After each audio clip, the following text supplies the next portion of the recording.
St. Louis Public Radio's The Gateway gives you the day's news first thing every weekday morning. From the ever-evolving relationship between St. Louis City and County to developments in the Missouri and Illinois state capitals and reports from our correspondents in Rolla and the Metro East. We put it all in a roughly 10-minute package with clarity and context. Download The Gateway wherever you get podcasts. From St. Louis Public Radio. This is St. Louis on the Air. Could this be something that you'd be interested in? And we did backflips. We said, oh my goodness, yes. So it's not something that's like, oh, let's go 4 hours away, right? It's their space. And so we wanted to connect with those institutions, but also to connect with those communities. So thinking about, say, the great deposits of iron ore near Potosi and the old mines area. Great benches, great stoves, really fabulous modernist sculptures in the 1960s came from these local materials. And then also how the wealth that those materials funneled into those communities.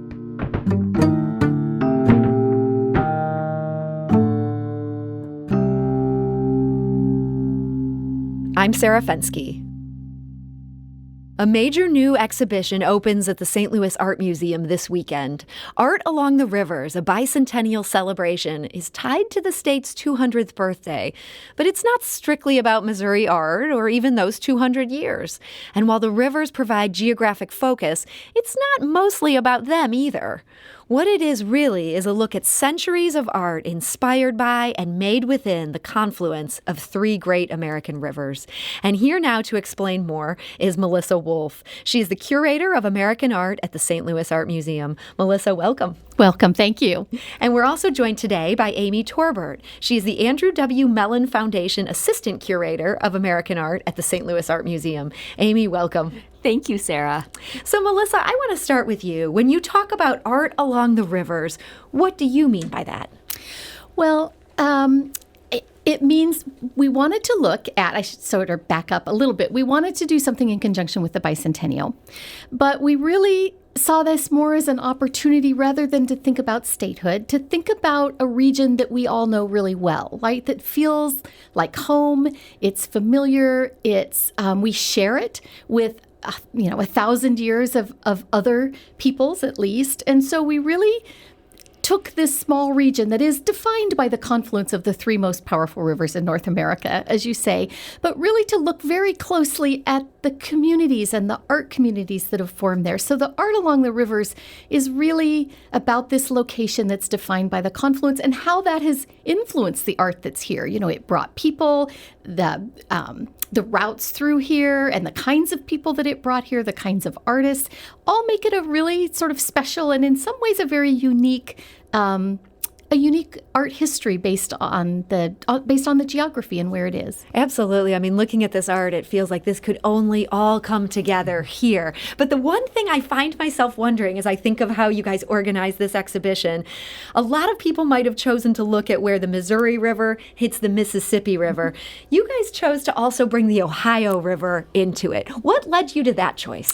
Well, we were thinking really about a region. And so Amy and I, although we are Americanists, we're not specialists in this area. And so it was sort of twofold, right? We wanted to reach out to other institutions in the region that we just did not know. And so it was a little bit of not selfish reason, but it was a little bit of our thinking as a way to make connections with other institutions, people who have artwork who we just didn't know about. And so that was sort of it. So we looked at an area that we thought the people in this area, number one, would come to St. Louis. It's within a driving distance. Mm-hmm. They still think of it as their region. So it's not something that's like, oh, let's go 4 hours away, right? Mm-hmm. It's their space. And so we wanted to connect with those institutions, but also to connect with those communities and to make their connection to the museum and to what we do and our connection to them and what they do stronger. So we went down to the Ohio because, in fact, that's still part of this this culture of 1,000 years. And it's certainly still, we feel, a part of a regional culture here.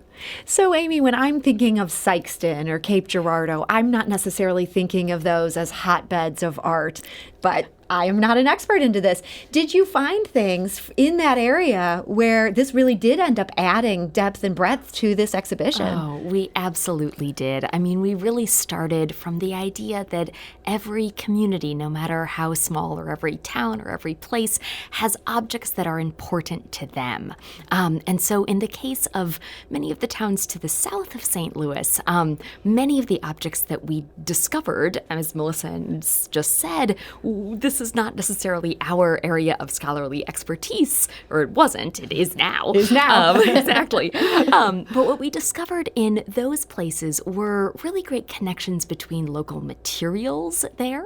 So thinking about, say, the great deposits of iron ore near Potosi and the old mines area, and how both objects made from iron, so great benches, great stoves, really fabulous modernist sculptures in the 1960s came from these local materials.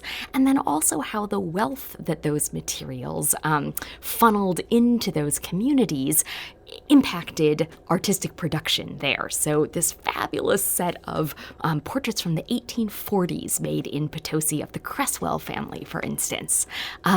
So definitely, even though, St. Louis was the place that had an art museum in the 19th century and art schools starting in the 1860s, and great maybe collections of European art in the 1880s, or well, definitely 80s, 18 teens is what I meant to say there.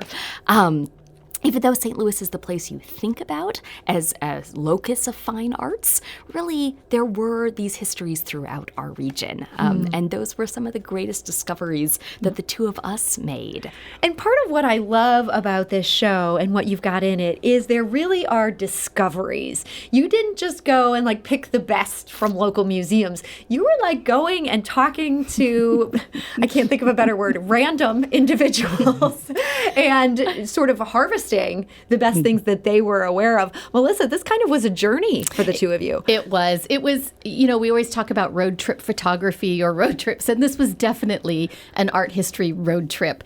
We started from scratch, and we literally just sort of said, along with our research assistant, Beth Rubin, who is so much a part of the show, just said, well, let's go find institutions, or let's go, what are the communities and what's there? And we literally just sort of cold called really these different institutions and say, we want to come visit. And it was remarkable, and it was amazing. And I have such a firm belief in what I call local knowledge, which is, those local institutions and communities know what they have. It isn't like we discovered something and it was in a closet somewhere, and it's not that way at all. We went there and they told us stories and fabulous objects, and so it was really us learning from them, but it was completely road trips, many road trips of discovery. And some amazing finds. Amy, I think this quilt that you guys got in Hannibal is just such a great example. Tell us the story of this. Absolutely. So one of these places where we went was, of course, Hannibal, Missouri. So the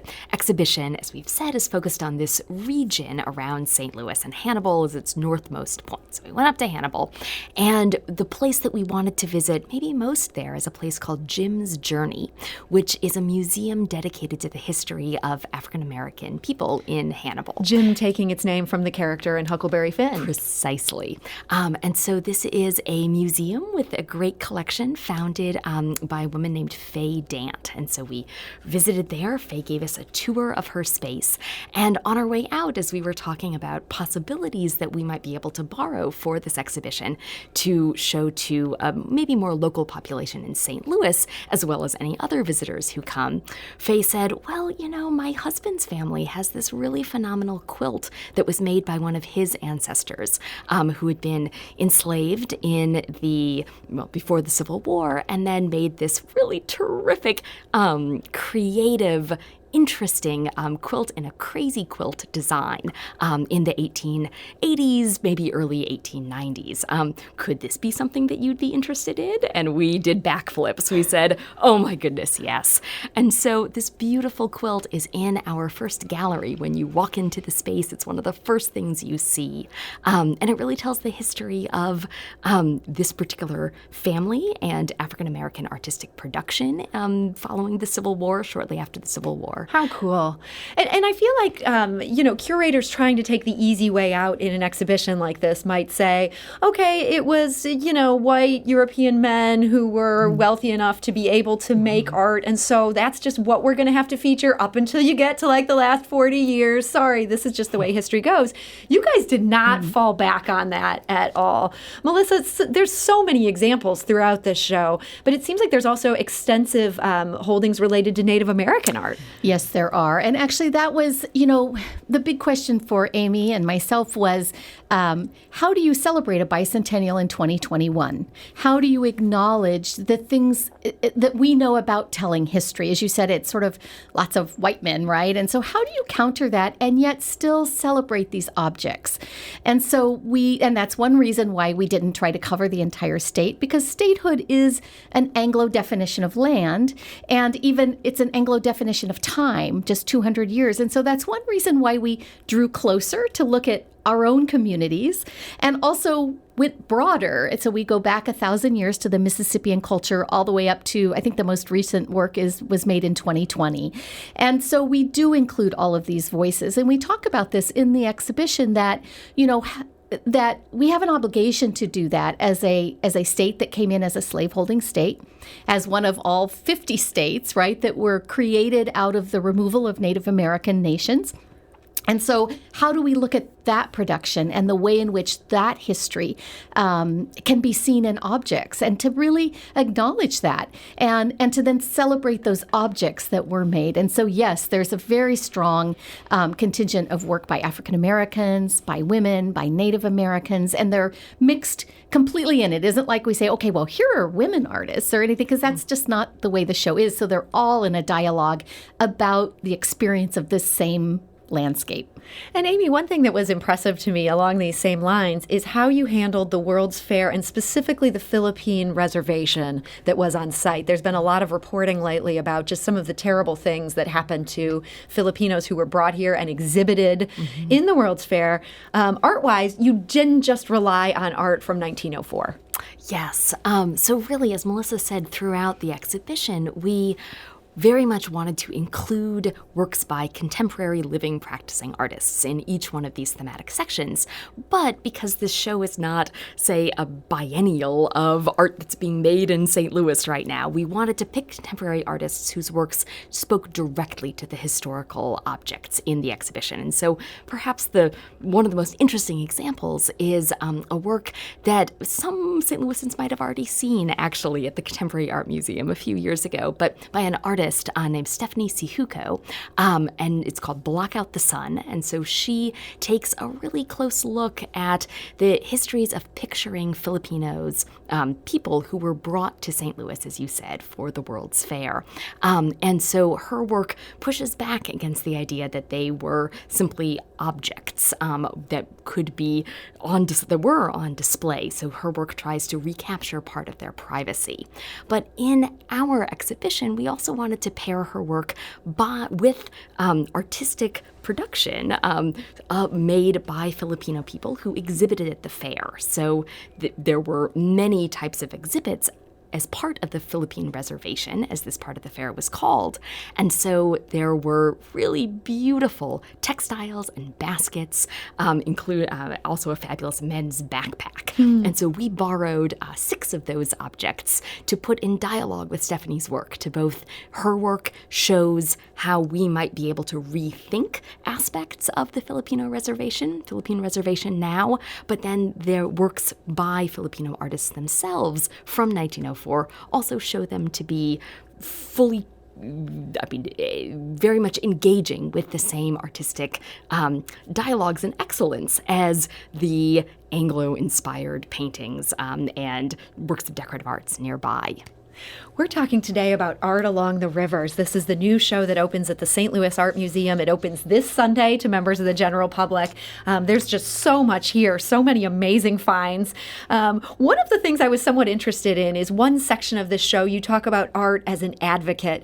I was intrigued. You go back to an 1847 painting that, to me, this just looks like a landscape. This is a bucolic river scene. How does that fit into the advocacy that this show delves into, Melissa? Well, we knew we would probably have to include George Caleb Bingham. And I appreciate that you did. I mean, this is a lovely painting. But, as it was with all of these objects, one of our main ideas is that objects can say so many different things and can hold their own in so many different dialogues and languages. And so most people might look at Bingham as, a celebration of the river and a Missouri artist, but he was also a politician.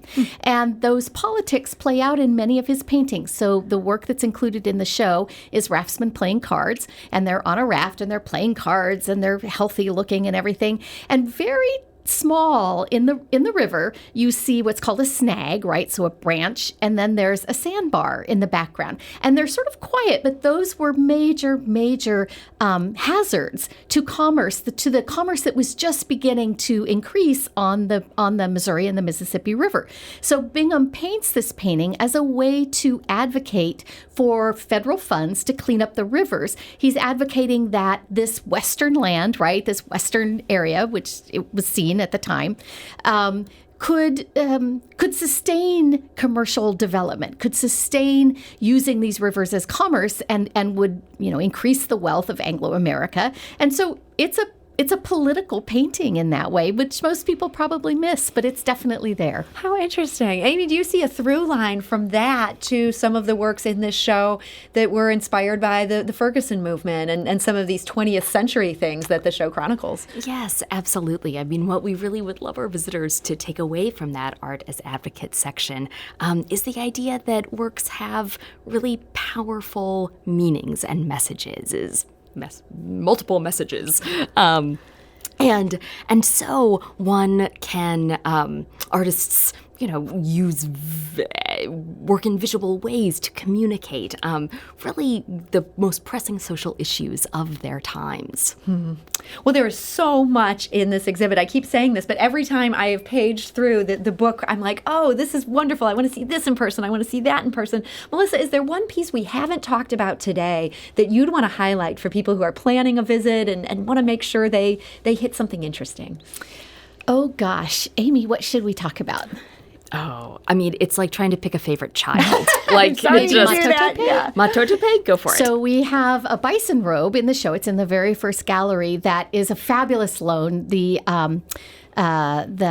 History Museum in Bern, Switzerland, lent it to us, which is just so amazing in this COVID time, and that they allowed it to go out. But it's so important because it's one of the few robes painted by a Native American that we know who painted it, and we know, therefore, the scenes that are on the robe. And it's sort of an icon of Northern Plains painting. It's a very important work. And what I love about it is that you read it in a different way. You read it visually. So there are Anglo-European derived styles of portraiture, right? And in fact, this Matotope, this artist, was also a war leader and a religious leader, but he met both George Catlin and also Carl Bodmer, who were European-trained artists working in what was then the West, and they both painted his portrait. So we have Matotope's portrait by Carl Bodmer in a, illusionistic, him, right? It looks visually like him.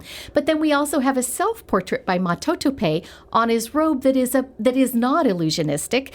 It uses flattened forms to depict the things that make Matotope who he is to his community. So there are the different times in battle where he showed bravery or leadership or courage, a dedication to his community. And that's how he is defined that's how his portrait is defined. So I love it that you learn to read in a different visual language, which is sort of in one ways what this is all about.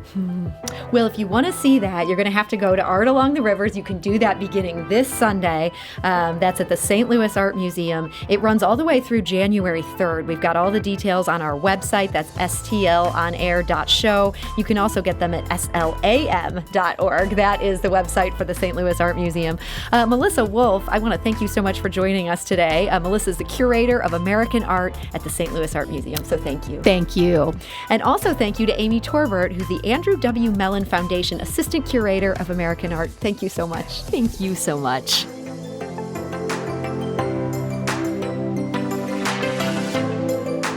This episode was produced by Sarah Fensky, with audio engineering by Aaron Dorr and production assistance from Jane Mather-Glass. It was mixed and edited by Aaron. Our executive producer is Alex Hoyer.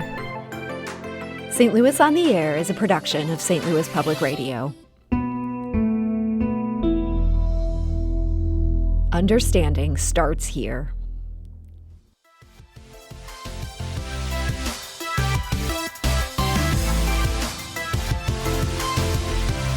Do you find yourself regularly listening to episodes of St. Louis on the Air?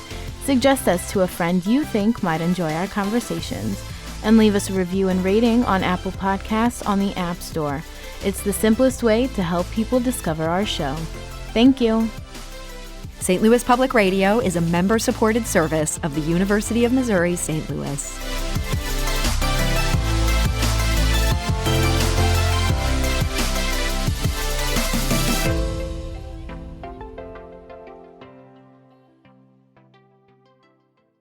Support comes from the Missouri Forest Products Association, providing more than 41,000 jobs in the production of wood pallets, railroad ties, white oak barrels, hardwood floors, and more. Details at choosewood.com.